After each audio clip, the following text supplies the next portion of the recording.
نحكي عن طبعا ما يمس الخليج يمس المغرب والعكس صحيح، وأيضا المغرب تعاملها مع دول مجلس التعاون الخليجي والسعودية يعتبر تعاون مفيد جدا المجال. وقد شدد ملك المملكة المغربية الملك محمد السادس على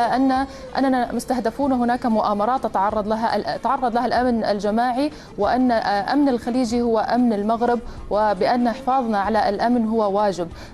لأي درجة هناك فعلا يعني أثر لمثل هذه القمة في أيضا التعاون وزيادة الترتيبات والتعاون فيما بين الطرفين للحفاظ على الأمن، ومثل ما تفضلت في سد الثغرات فيما يخص التعديات في المنطقة، وأيضا التدخلات في شأن وسيادة الدول العربية. في الواقع يعني المغرب لها مواقف مشهودة، وقد أشاد بذلك خادم الحرمين، أنها دائما كانت منحازة مع قضايا الأمة الإسلامية ومع قضايا دول الخليج العربي التي تتعرض لها، ولم نجد من المغرب إلا كل الخير في هذه المواقف. اليوم المغرب تتعرض لمؤامرة خطيرة بحجة الصحراء هناك، وهناك مشاريع يقصد منها أن تشتعل الحرب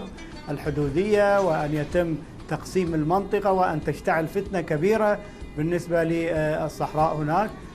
بين الدول الشقيقة القريبة من المغرب. وهذا ما فهمناه من خطاب جلالة ملك المغرب عندما قال أن هناك من يريد أن يتدخل في شؤوننا. نحن نسعى إلى توحيد الصف وإلى إعطاء حق تقرير المصير لهذه المنطقة، ولا يريد أحد أن يرى تدخلا أجنبيا يزيد الفتن ويشعلها. لذلك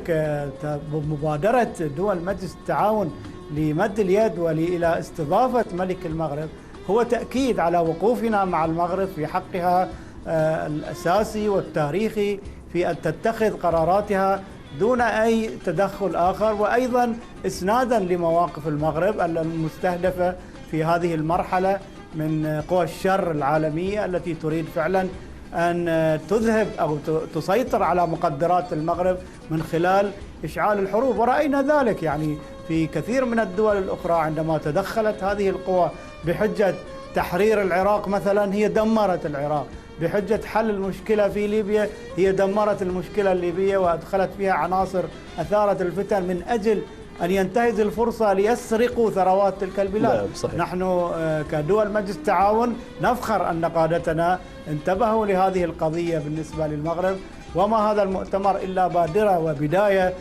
لاستمرار وتعميق وتقوية هذا التعاون وهذه الوحدة في المواقف. يعني أبرزت أن دول مجلس التعاون بقيادة خادم الحرمين حريصة على أن تجمع وتتلاقى مصالحها وتعاونها الاستراتيجي مع المملكة المغربية لما تمثله هذه المملكة من يعني بعد استراتيجي وعمق عربي أيضا. وفعلا نحن نحتاج فعلا إلى أن نوطد العلاقات كما تفضل سيدي خادم الحرمين الشريفين من ناحية التحالف الاستراتيجي، سواء كان على الصعيد الاقتصادي أو العسكري أو الأمني وغيرها من مجالات التعاون التي مثل التنمية الاقتصادية وغيرها التي تخدم شعوب المنطقة وتخدم أيضا الشعب المغربي. الإيرانيين لديهم مشروع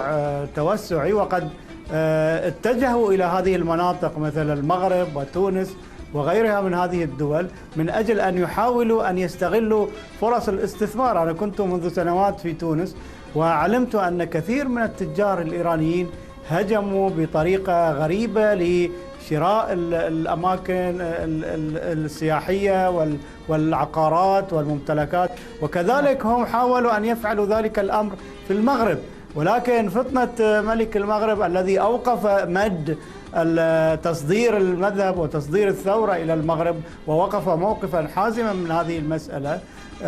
أوقف هذا المشروع. لذلك نحن بحاجة فعلا إلى أن نتحرك ونملأ هذه الفراغات بالتعاون مع الأشقاء العرب، ونحن عرب كلنا وأولى بأن نتعاون هذا التعاون الكبير البناء المثمر الذي سيعود بالخير على الشعب المغربي وعلى شعوب الخليج التي فعلا هي لها